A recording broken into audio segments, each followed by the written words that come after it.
দেখতেই পাচ্ছেন, তো আমি জামা ষষ্ঠীতে যাবো, তো রেডি হয়েই গেছি। ছেলে শাড়ি পরেছি, দেখো ট্রলি ট্রলি ব্যাগ নিয়ে আমি চলেই যাচ্ছি আগে আগে জামা ষষ্ঠী থেকে।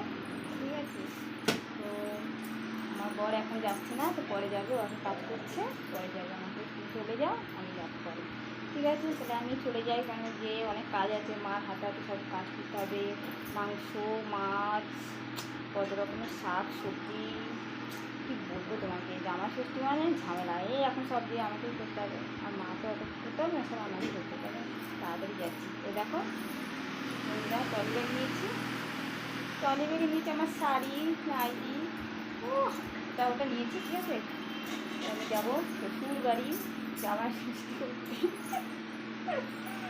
তো বন্ধুরা, দেখতেই পাচ্ছেন কালকে খাটটা কিনে নিয়েছে, খাটটা সারানোই হয়ে গেছে। তো কেমন হয়েছে অবশ্যই কমেন্টে জানাবে। একটা বাই বাই। আর জামা ষষ্ঠীতে কী কী খেয়েছি অবশ্যই তোমাদের বলবো। ঠিক আছে, একটা বাই বাই।